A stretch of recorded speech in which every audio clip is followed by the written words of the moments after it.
Hello, everybody. Happy Friday. My name is Megan Graham, and today I am on here and I am going to talk about what I have used just as one of the things to detoxify after a mold exposure. If you have had a mold exposure in your home, you may know that it is a really interesting thing because when you go to your regular doctor, they don't really tell you how to deal with a mold exposure. So, first of all, what I want to say is I'm not a doctor and I'm not giving you medical advice. I'm simply telling you some of the things that I have actually learned from my doctors that I have worked with after having a mold exposure. And just to kind of differentiate, the thing that actually makes you sick and feel unwell and develop inflammation after a mold exposure, it's not the mold itself, it's actually the mycotoxins. And mycotoxins are the toxins that mold produces. So if we're getting into the nitty-gritty, that is the thing that actually makes us sick. And here is the interesting thing. If you're not aware of it, most of our exposure to mycotoxins actually happens because mycotoxins live in dust. So when you have dust throughout your home, little particles of dust, that is usually how we're getting exposure to mold. It is not, you don't have to live in a home where you see mold on the walls or you have visual signs of mold. Most of the people that I've ever met that actually got quite sick from mold and developed inflammation lived in a very pretty place. It could be a place that looks just like this, and it could be in the walls. It doesn't have to be a great deal of mold for people to get sick. So just wanted to share that is how folks are getting exposure. So this is something I'm not sure how many people are familiar with what a binder is, and I did make a few notes about it. So first of all, let's just talk about what binders are. Binders are basically a supplement that you take. Sometimes they're prescription and sometimes they're not. And they act like sponges or magnets for toxins. So for the most part, they're not only removing mold, each binder is different and each binder tends to attach to different things. So usually if you have a practitioner, they're usually going to test you and see, let's say, what you have in your body that you shouldn't. For some people, it's heavy metals. For some people, it's mycotoxins. For many people, it's a lot of different things. Folks like me, I have a genetic mutation, and that genetic mutation just makes it harder for me to detoxify. I don't do my body has trouble doing certain things without a little bit of assistance. And if I don't do things to actively detoxify, things build up and I develop symptoms. So basically, binders help move mold, mycotoxins, and chemicals out of our body by attaching to them and moving them out, normally through stool. That is how they do it. They make a huge difference, and they are not nourishing. They're not something you're not taking it as an additive into your body. You're actually doing it to attach onto something and take something out of your body. For instance, for me, even after I had had a home remediated, I was still extremely sick, and I did notice a huge difference after I took them out of my body. So why do binders matter? And I've got a little selection to show you different binders that I take at different times. So they're good for people who don't detox well naturally. That would be me. And that's actually, I think, about 25% of the population.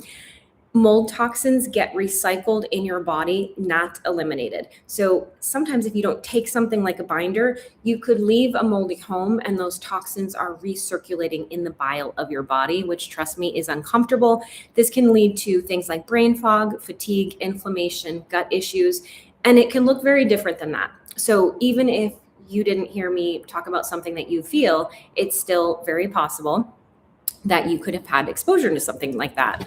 And excuse me, because I just tapped on my screen in a way that I didn't mean to. So we'll just get back to what I was on. So these are helpful for people with chronic inflammatory response syndrome. That's actually something that I've been dealing with, mold illness or Lyme. I also have Lyme disease, which is fun. And also MTHFR.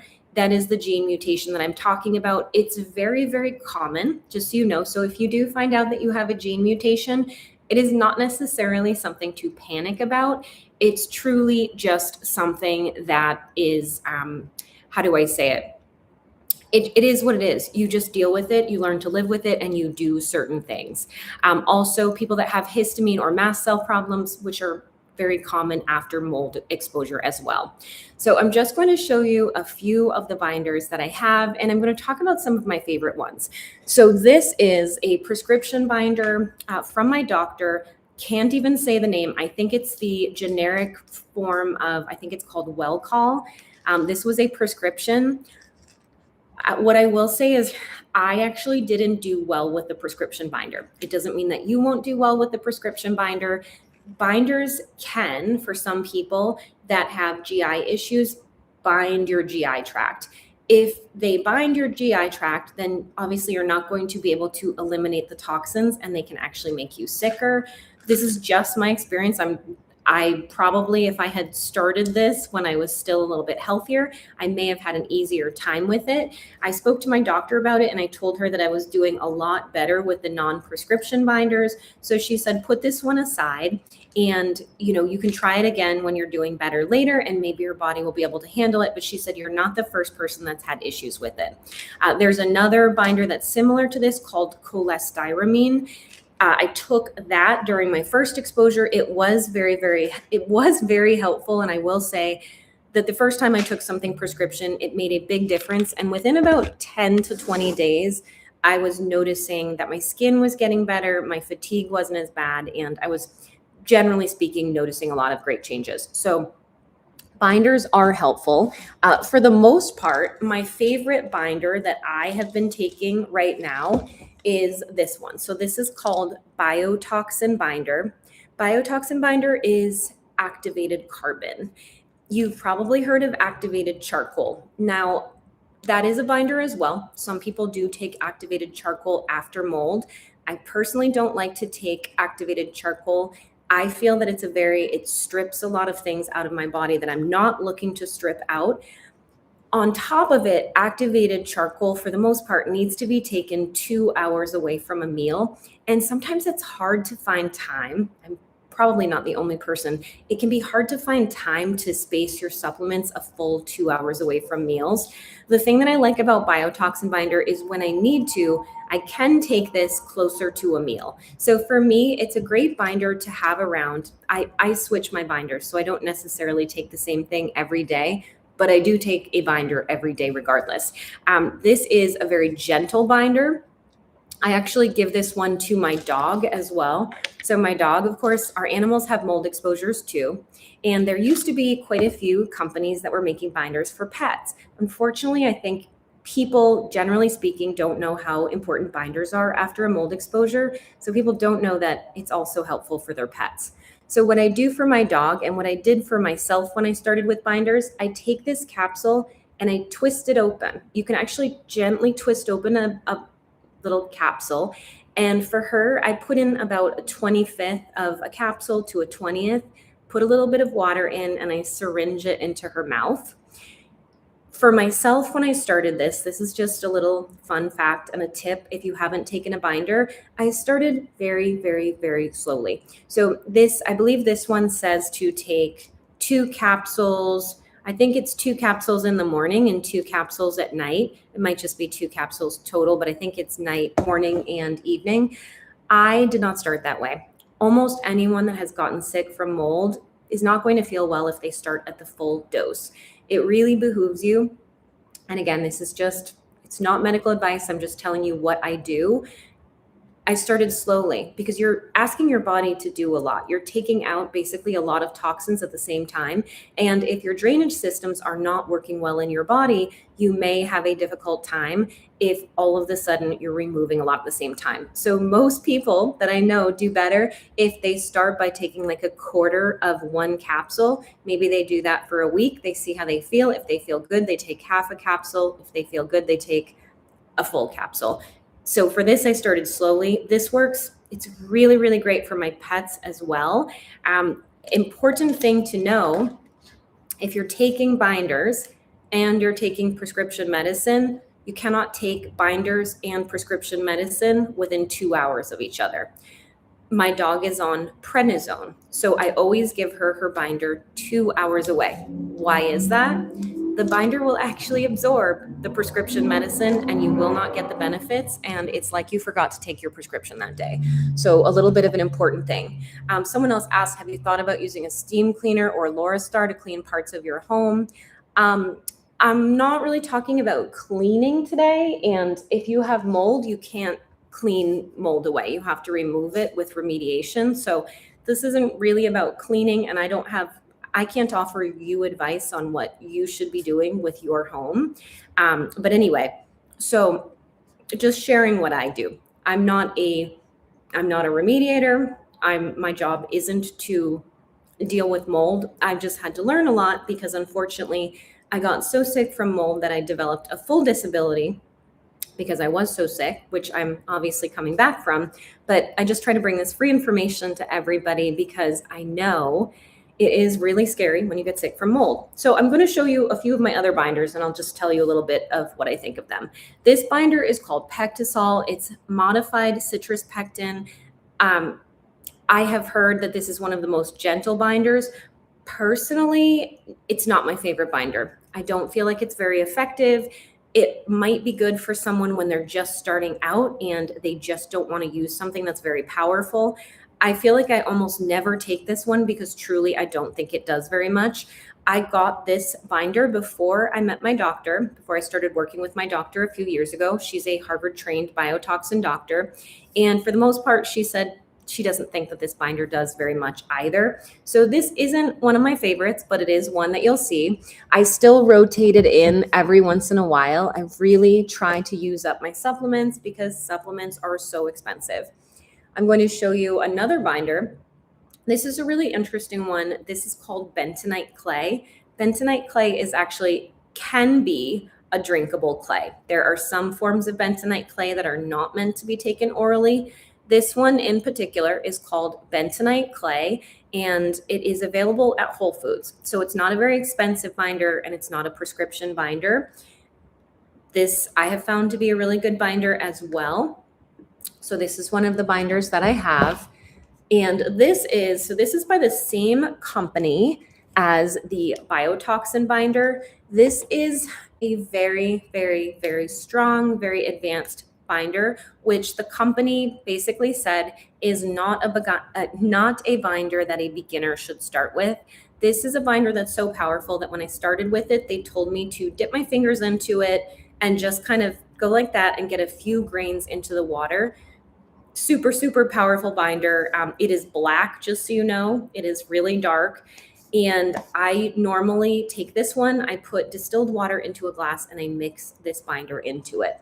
So just showing you some different binders. Now, these binders are interesting. These are not as targeted, same company. They're not as targeted towards mold.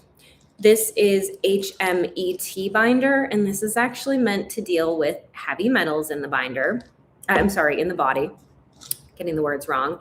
And this is VRAD Chem, which is another binder that deals with things like viruses and some radioactive elements.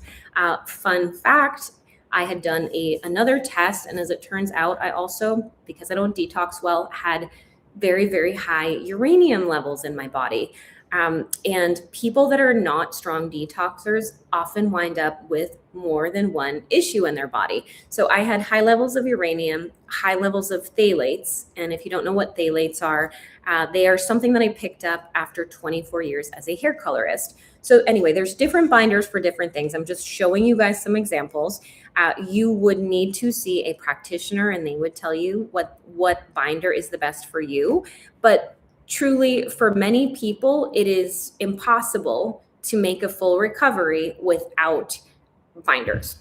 So a few little tips for you. First of all, start small. I know everybody feels in a rush. We get sick. We want to do things quickly. We want to feel all the way better. Unfortunately, binders are not something that we can really rush through. If you feel unsure about how to use them and you need to understand the value of going slowly, there is a book you can purchase, I think on Amazon or many different places, and it is called Toxic by Neil Nathan. And he explains in this book why many people that have become ill from mold, that are having brain fog, skin issues, detoxification issues, anxiety, depression. There's a lot of different things that can happen after having heavy inflammation from mold exposure. He explains why people need to start slowly. So take it away from food and supplements whenever possible. Stay hydrated. That is very, very important. Use minerals for your body.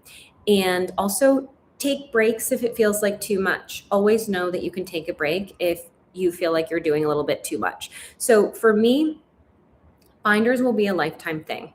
I will always have my genetics, and that is fine. I know that my genetics are what they are, and I know that there will always be some exposure. For instance, last night, I went out to do some fun things with friends, and we decided to go and get it like a small sundae at Dairy Queen. And the particular Dairy Queen that we walked into looked like it has not been touched since 1981. I looked up at the ceiling tiles, I looked up at the AC system, and you could definitely clearly see water damage and mold. Of course, there's going to be mold. No, I don't necessarily panic. I don't live in that Dairy Queen. I did come home and I did take a biotoxin binder. So it's very, very normal for me to do something like taking a biotoxin binder. I often go to the range, and if I go to the range, I know I'm probably being exposed to lead. There's probably going to be some lead dust. So I often take a heavy metal binder after the fact just to try to scoop up anything that I possibly can. I don't know if anybody has any questions about what I'm talking about the binders, but I did want to come on and talk about these. So what I do in my everyday life is one of the products that I discovered that really helped me are these phototherapy patches. And it's really interesting. So the patches are amazing. And especially as I was coming back from recovering from mold and I was feeling, speaking of which, I think I forgot to put this on. I actually wear these behind my neck. As I was recovering from mold, especially, that's when I started wearing these. And they really helped me with my energy and my stamina.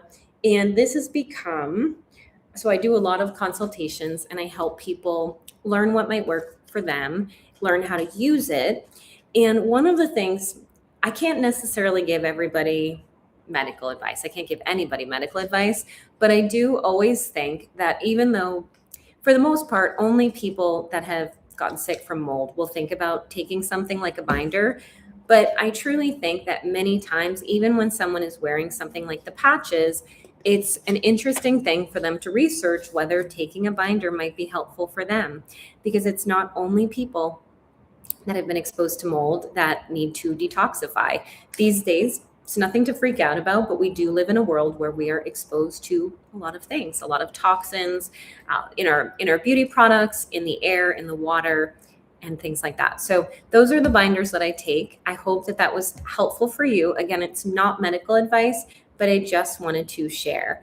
There are certain people, so some people have great genetics, and it's very possible that they could live in a moldy home and that their body lacks the genetic ability to detoxify. So not everybody needs a binder, but I do think that they can be helpful for many people. So I hope this was helpful. I've been just trying to get on here on Fridays and sharing a little bit, and just tail end of my YouTube, I'll just tell my story very quickly. Years ago, I had perfect health. I was fitness modeling in New York. I had a very, very great business. I was in the hair salon business and I was a hair colorist. And I lived in a really nice building, and that building had a flood. So it flooded from the 14th floor, and it was a huge flood. It went all the way to the second floor. And at the time, I didn't really know anything about water damage. It had never happened. It hadn't happened in my family home, so never had to think about it. And basically, within 30 days, I started to develop 20 to 30 symptoms. One of my dogs came out of remission for his autoimmune illness. I became very ill. I couldn't figure it out. It took me about a year until I saw a functional doctor who actually helped me to figure out what I should do. Now, I got a lot better from this. I wound up traveling the country. And unfortunately, what I discovered is that mold in rental buildings is not that uncommon. And what I didn't know is because I had the first exposure, I became extremely sensitized to any other exposures. So basically think of it like I had perfect health, and unfortunately I developed sensitivities and I'm more sensitive to mold now. So I have had more than one mold exposure, and unfortunately I'm very sensitive to it now. So perhaps some people could live in some places where I can't live. So anyway, that is my story. I hope this is really helpful for you. And if you are going through recovering from a mold exposure, or if you're having a mold exposure now, I'm so sorry. I hope it gets better for you. Do know that there are things that you can do, but it's not exactly the easiest thing to come back from. So hope this is helpful, and I hope to see you soon. Definitely let me know some other topics that would be helpful for me to speak about. I have had to learn a lot about this in the past few years, and I know that for many people, they have no idea of where to start. So one of the most important places to start is to find a good functional doctor that can actually help you with this. As I'm not trying to say anything bad about conventional doctors, but they really don't deal with this, and they don't deal with root cause things. So if you do need someone to help you, it's probably going to need to be a functional doctor. So thanks so much. Hope you have a great week. I am off to an appointment, and I will see you soon. And please leave me a comment and let me know if this was helpful for you.